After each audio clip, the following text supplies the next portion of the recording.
क्या आपको लगता है कि मोदी जी भी एंटरप्रेन्योरियल है?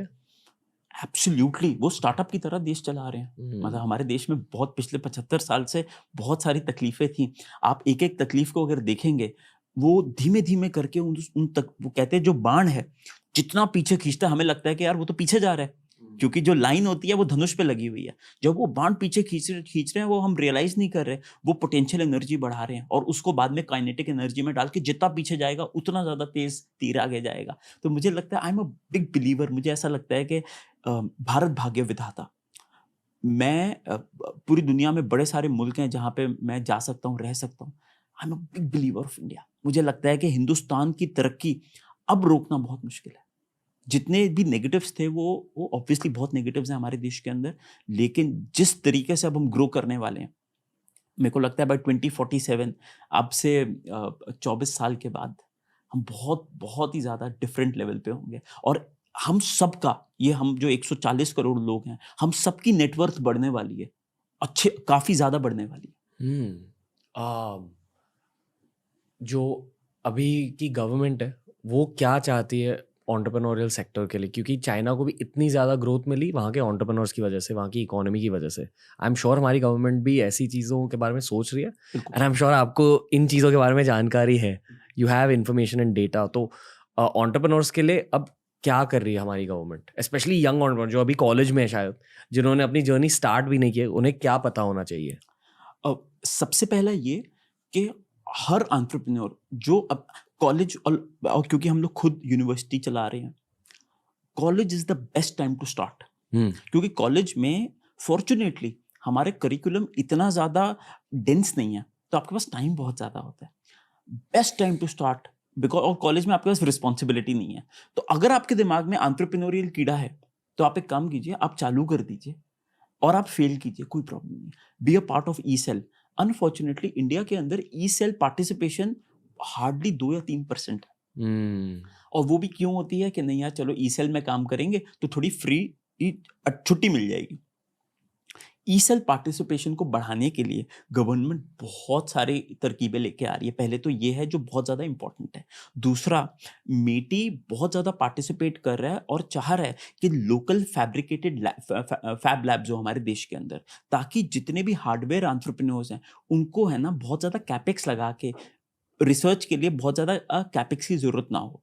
और तीसरी चीज़ मुझे लगता है कि किसी भी, आप ये देखिए, सिलिकॉन वैली को सिलिकॉन वैली बनने के लिए 115 साल लग गए। हमने पिछले 10 साल के अंदर, 15 साल के अंदर एक पैरेलल सिलिकॉन वैली बना दी है इंडिया के अंदर। और आने वाले समय में जो मुझे लगता है जो गवर्नमेंट का सपना है वो ये है, हम भारत हम भारत में प्रोडक्ट्स बनाएं, भारत के लिए और दुनिया के लिए। जब हमारे आज आज से 15 साल पहले सिर्फ एक प्रोडक्ट था जिसको हम कहते हैं टैली अकाउंटेंट, और उसके लिए यूज होता था, जो हम लोग कॉन्टिन्यूसली बाहर के मुल्कों को भी बेचते थे। जी। बट अगर आप वैसे देखें, आज पेटीएम जापान का सबसे बड़ा पेमेंट गेटवे है, जापान का सबसे बड़ा पेपे के फॉर्म में। आज जोमेटो देखिए अलग अलग देशों में जा रहा है। जिस दिन भारत, क्योंकि ये हमारे लिए ये हमारी एक्सपोर्ट इनकम बढ़ाएगा।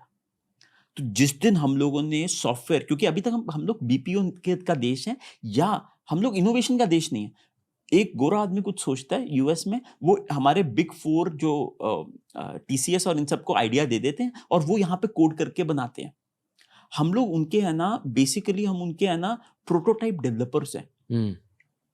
हमें इनोवेटर बनना पड़ेगा, क्योंकि सबसे ज्यादा पैसा पेटेंटिंग एंड इनोवेशन में आता है एंड ब्रांडिंग में आता है।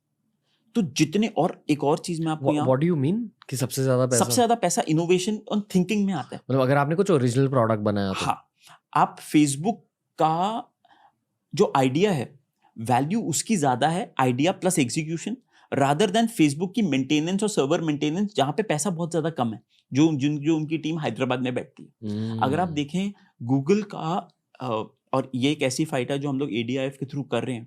हम ये चाहते हैं हमारे मुल्क के अंदर 140 करोड़ में से आज 70 करोड़ लोग हैं जिनके पास इंटरनेट कनेक्शन है, और हमारा मुल्क अलग है। यूएस के अंदर 90% लोग पहले डेस्कटॉप पे इंटरनेट यूज करते हैं, और इंडिया के अंदर 99% लोग पहले मोबाइल पे करते हैं। ये बड़ी डिफरेंट इकोनॉमीज हैं। तो मोबाइल हमारे देश की बहुत अंदर तक पेनिट्रेटेड है, और इंटरनेट की वजह से, और उसी के अब की आज क्या वजह है आप ये देखिए, हमारा डिजी यात्रा, अगर आप हमारा डिजी लॉकर देखें, हर इंसान को अपनी एक डिजिटल प्रेजेंस मिल जाएगी, और उससे आप देखिएगा इंडिया जैसी कंट्री को चलाने के लिए टेक्नोलॉजी फ्रेमवर्क जैसे यूपीआई है, जैसे यूएचआईआर है, इतना इंपॉर्टेंट है, और इसके ऊपर बहुत अपॉर्चुनिटीज हैं। जैसे यूपीआई के ऊपर पेटीएम बना, ऐसे यूएचआई के ऊपर इतनी सारी हेल्थ टेक कंपनीज बनने वाली हैं। तो मैं तो मतलब रणवीर भाई, मुझे तो इंडिया में इतना पोटेंशियल लगता है कि आप ये लगा लीजिए एंटरप्रेन्योरियल रेवोल्यूशन, आप बिजनेस चालू कीजिए, अगर नहीं चल पा रहा तो जेन्युइनली कहीं आपकी कमी है। दोस्तों ऐसे ही बहुत सारे वीडियोस आपको मिलेंगे ये वाली प्लेलिस्ट में, सब्सक्राइब कीजिए और प्लेलिस्ट देखिए, सीखते रहिए, ग्रो करते रहिए। Happiness through curiosity on the Ranveer Show.